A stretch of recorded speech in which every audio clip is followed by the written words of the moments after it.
What's going on, guys? Welcome to another video. In this video, we're going to be talking about and explaining the Rekluse TorqDrive clutch system, what comes in the kit, how to install it, and how to adjust your clutch free play. Now, it's going to depend on what model you have. In this video, it's a 1987 TRX250R four-wheeler.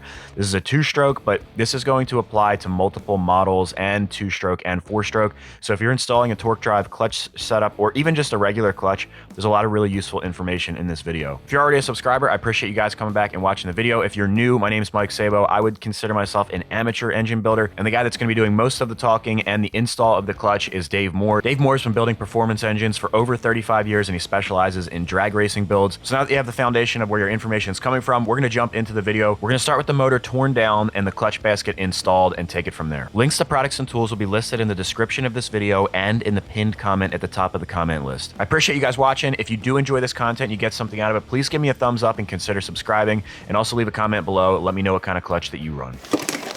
This is probably one of my favorite new products out. This is the 10-plate Rekluse clutch. And I know anybody that looks into them is going to say they're expensive, but I'm going to tell you right now, it's worth it. We've put these in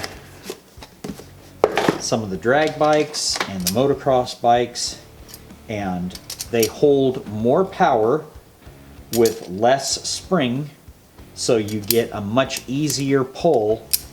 The other thing too is because this is a 10-plate clutch system, you get a much smoother engagement. There's no time where you're starting to let out the clutch and then the clutch seems to grab. These things are so smooth and so linear. The other thing too that I really like about what they did is these little stainless steel inserts, and you get them every time you get a clutch pack, and potentially you're just not gonna wear your clutch basket out like you do with a standard clutch system, because these get replaced every time. So really like this setup a lot. So that'll prevent getting any grooves in the fingers. Yes, yeah, that get pounded into it over time. And it's a bit fiddly to put together, but it's not impossible. So we're gonna fit these down inside of here.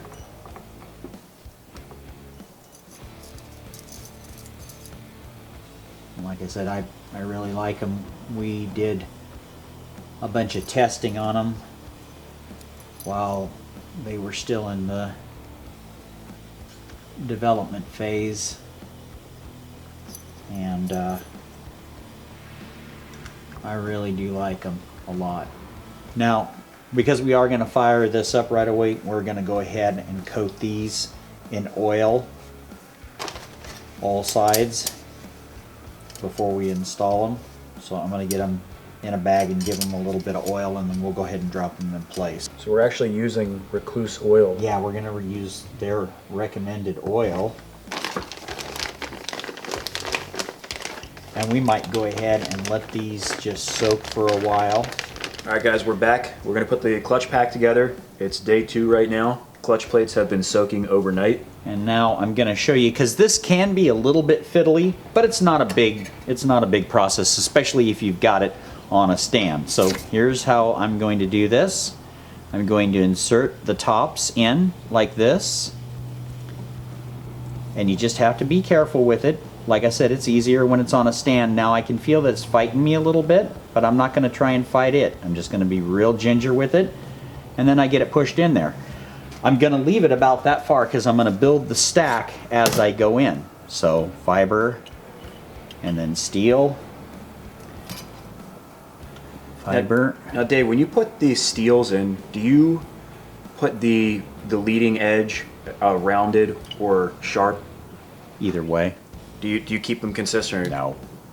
I've never seen, and that's another one of those things where builders go back and forth about it, but I've never seen that there's been any sort of difference on wear or horsepower. So I'm going to put it in. I think as I'm peeling off the pack this time, it's sharp edge out, but it wouldn't matter to me. And I know, like I said, I know a lot of people are going to be like, oh man, you got to do it one way or another, but I've built thousands of motors over 36 years, and if I don't see a problem, I'm not going to go make a problem where there is no problem. Right.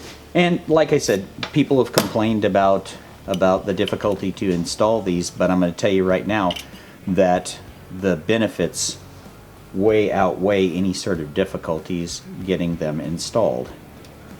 Definitely one of those procedures you don't want to rush or force. No, not at all. Always, I'm putting the top in first. Just kind of fitting it up in there. And you'll notice as you get more and more of the plates in, that it gets easier to get them seated.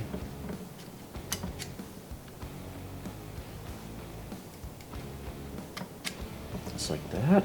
And like I said, once you get a few of them in, then the rest of them go in. I wonder what these fibers are made of. I don't know if you see like... They've got, I'm not exactly sure. This is nothing new for them. It's actually ported over, from what I understand, from other applications. It looks like they've, and I'm just making a guess here, but it looks like these plates have probably been laser cut because they're quite a bit thinner. But that actually, making these on steel, accomplishes a couple of things. Number one, these steel plates don't expand like an aluminum plate does when it gets hot. So we don't seem to see the clutch drift if you're using the clutch a lot. You know, those people are riding along and you're using your clutch a lot, and then you find that the clutch is starting to get soft, and so you'll reach up and you'll adjust it, and then you'll take the bike back, let it set, it'll get cool, and now your clutch is really tight. Well, that's because the plates are expanding and then recontracting. But by putting these on steels, you don't get that expansion and contraction rate, so your clutch remains pretty much in adjustment all the time. That's what we found anyways with all the testing on it. So like I said, I'm thoroughly impressed with what they have going on here. All right, so the clutch pack is in. Now the next thing that we're going to do is critical with setting up a clutch, and that is determining if the throw, the spacing on this is correct so that we have the correct amount of alignment on the arm. And this is how I go about checking that. And you can see it was hanging up right on the edge of this right here. So this lip was catching on that, so I just had to put it in there and get it underneath of it. So now everything's all underneath and we're clicked in. So I'm going to take and put in 2 springs. Do not over tighten these things. Bring them down. That's it. The spring tension itself will keep these from backing back out. There's no reason to go gorilla tight on these. Like, people send me these clutch inner hubs all the time that they've broken them off from just getting crazy on the thing. Okay, now look at this. You see how much movement there is here? Can you see that? Mm-hmm. Okay. Now look at up here and look at how much movement there is on the top of that. And if we can look down, if you can get a shot straight down on it, I'm going to put some pressure on it. Can you see how that's not paralleling with this line right here? Yes. Okay, all right. We already have too much extension on this, which means that the way that the pack is set up, this plate is actually stuck out a little bit farther than what it would have been when it was adjusted from the factory, because this here should be, you should have a little bit of play in this. You want to be able to feel a little bit of play, but just a little bit of play. And this should be, when it's actually right up against it, when we're touching it, we should be about parallel, right about here.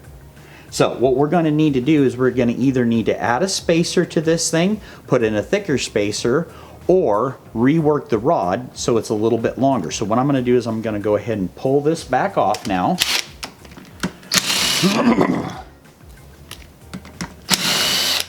And what happens is, if you get it over accentuated here, then you're past the you've got the flat spot in there that's pushing on the rod, okay? And it only has so much articulation that it can do. So if we're already at an angle on it, then we have very little motion that we can push on the rod. So what happens is you pull on your clutch, you've got to, first off, you've got to take a bunch of slack out of it, and then you pull on the clutch, and it doesn't feel like there's much to be pulled there, okay? And people will end up burning up their clutches prematurely because when they're pulling in their clutch, they're actually not pushing the basket or the pressure plate out away from the clutches in the basket.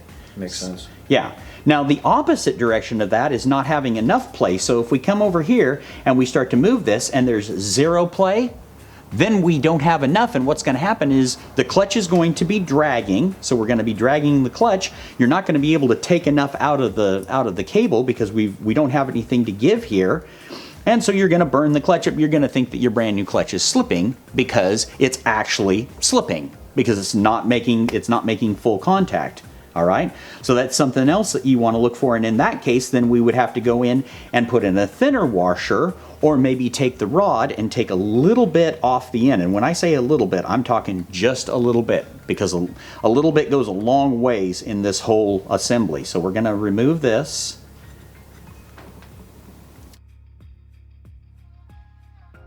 Okay, so off camera we did a little bit of work just to see what was going to make this work. So here's the OEM washer that goes on this kit on the outside, and that is 40 thousandths of an inch thick. This is the washer that came with Neil's kit, which is 34 thousandths of an inch thick. And if we put both of these, and I'm going to put the stainless steel one up against there and then add this filler washer. Go ahead and place this back on here.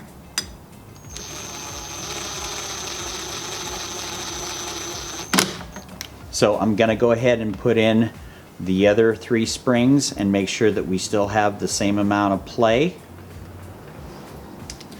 So,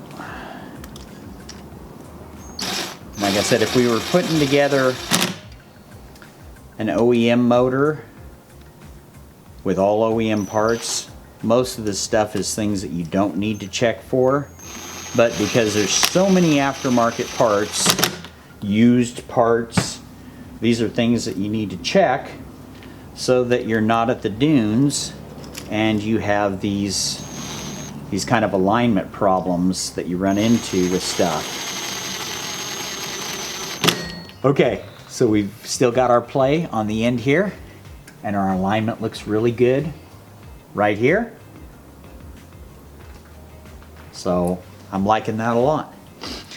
And the next thing we'll do is go ahead and put the water pump back into the water.